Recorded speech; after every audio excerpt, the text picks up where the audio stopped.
Et dans le MAG, on parle de cette étude sur la grande évasion de l'or africain. Selon l'ONG SwissAid, chaque année, près de 1000 tonnes d'or seraient extraites du sous-sol africain, mais un tiers au moins ne serait pas déclaré. Où part cet or? Quels sont les circuits de la contrebande et à qui profite ce trafic? Pour en parler ce soir, nous sommes avec Marc Humel, chercheur à l'ONG SwissAid et co-auteur de ce rapport. Bonsoir, soyez le bienvenu au Journal Afrique. Bonsoir, merci beaucoup pour votre invitation. Alors, vous êtes co-auteur de ce rapport qui est intitulé Sur la piste de l'or africain. Entre 32 à 40% de la production de l'or du continent ne serait pas déclarée, mais peut-être avant d'entrer en détail dans la réalité des chiffres, juste une question. Qu'est-ce qui vous a amené à travailler sur ce sujet? Pendant combien de temps vous avez travaillé dessus d'ailleurs?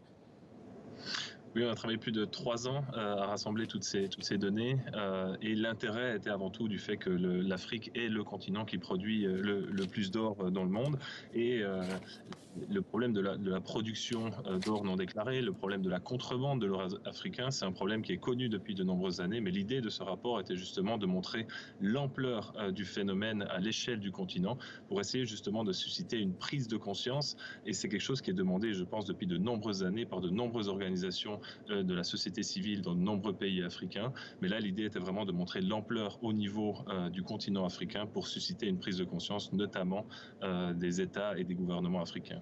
Dans ce secteur-là, l'or, les minerais, est-ce que c'est habituel qu'il y ait des minerais, enfin des pertes, des produits non déclarés? Et est-ce que ce chiffre-là, c'est-à-dire un tiers de l'or non déclaré, est-ce que c'est un chiffre exceptionnellement élevé? Mais je dirais que oui, on était nous-mêmes surpris par l'ampleur du phénomène. On le connaissait au niveau de plusieurs États, mais à l'échelle du continent, c'est vrai que c'était assez impressionnant de voir que vous avez, par exemple, pour l'année 2022, plus de 430 tonnes d'or qui ont été déclarées, qui n'ont pas été déclarées à l'exportation, donc qui ont été exportées en contrebande du continent africain, et ce qui représente quand même plus de 30 milliards de dollars. Donc, si vous regardez au jour le jour, vous avez chaque jour plus d'1 tonne d'or qui quitte le continent africain sans être déclarée à l'exportation, et c'est pratiquement 70 millions de dollars qui passent par les circuits de la contrebande. Donc ça représente une perte de revenus importante pour les États africains, mais aussi pour les populations locales. Alors, concernant les flux de ce trafic, quels sont les pays de provenance et les pays de destination? Moi, je dirais qu'au niveau africain, c'est un phénomène très important, puisque vous avez plus de 25 pays africains qui sont impliqués dans la contrebande de plus de 4 tonnes d'or par année, dont 12 pays qui sont impliqués dans la contrebande de plus de 20 tonnes d'or par année. Et si vous regardez les États les plus importants, vous retrouvez notamment le Mali, avec une exportation en contrebande de plus de 90 tonnes en 2022, ou le Ghana et le Zimbabwe, avec plus de 50 tonnes. Et vous avez aussi des pays qui jouent un rôle important, comme la Côte d'Ivoire, le Niger, ou le Soudan. Et après, au niveau de la destination de cet or, les Émirats arabes unis jouent vraiment un rôle clé, et on pourrait presque dire d'une certaine manière le rôle de machine à laver de l'or africain, puisque vous avez plus de 90% de l'or de contrebande africain, donc de l'or qui est exporté illégalement du continent africain, qui arrive à Dubaï, donc aux Émirats arabes unis. Après, il faut évidemment aussi savoir que les Émirats arabes unis ne sont pas la destination finale de cet or, mais cet or est ensuite réexporté des Émirats arabes unis, notamment vers la Suisse, l'Inde, la Turquie ou Hong Kong. Qu'est-ce qui explique cette place particulière de Dubaï dans ce trafic d'or? Moi, je dirais que les Émirats arabes unis sont devenus une plaque tournante importante pour différentes raisons. Une, c'est une législation extrêmement lacunaire, avec énormément de points faibles, pratiquement pas de contrôle, notamment au niveau des douanes. Ensuite, une plateforme logistique extrêmement importante, avec un aéroport de Dubaï qui joue un rôle clé, puisqu'il dessert la majorité des pays exportateurs africains. Et ensuite, vous avez aussi le souk de l'or, qui a joué un rôle important, puisque une grande partie de l'or qui arrive à Dubaï passe généralement par le souk de l'or.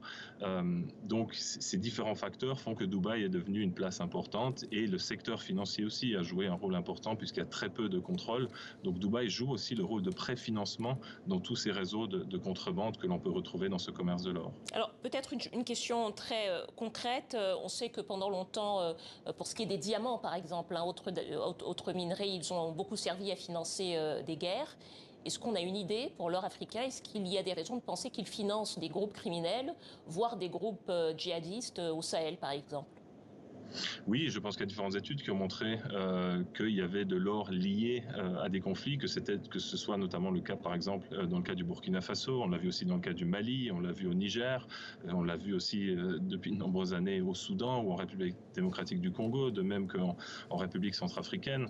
Donc oui, il y a ce risque très important de l'or lié à des conflits, de même que l'or lié à la pollution ou à la violation des droits humains. Mais en même temps, il faut aussi savoir que l'or est une source de revenus extrêmement importante pour ces pays, et en particulier aussi pour la population locale dans les pays africains, puisqu'on estime aujourd'hui entre 15 à 20 millions de mineurs d'or artisanaux sur le continent africain qui font vivre près de 100 millions de personnes. Donc là aussi, en termes de ressources, en termes de revenus, non seulement pour les États, mais aussi pour les populations locales, c'est extrêmement important. Donc il y a vraiment deux faces de l'or, un côté avec énormément de risques en termes de violation de droits humains, pollution de l'environnement, financement de conflits armés ou blanchiment d'argent, et d'un autre aussi une immense opportunité, notamment pour le développement et pour le revenu, non seulement des États, mais aussi des populations. Dernière question, en quelques mots, il nous reste peu de temps. Est-ce qu'il y a une réglementation, est-ce qu'il y a intérêt, est-ce que les États africains peuvent ou ont intérêt à empêcher par une réglementation que cet or finance des conflits, des guerres ou des groupes armés? Oui, je pense qu'au niveau international, on a depuis 2012 le guide de l'OCDE sur le devoir de diligence qui fixe des étapes très claires sur les approvisionnements en or.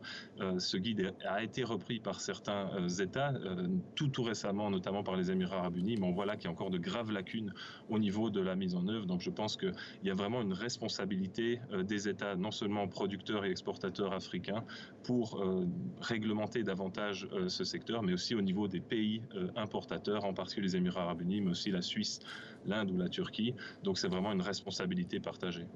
Merci à vous, Marc Hummel, chercheur à l'ONG Suissed, co-auteur du rapport sur la piste de l'or africain. Merci à vous pour cet éclairage.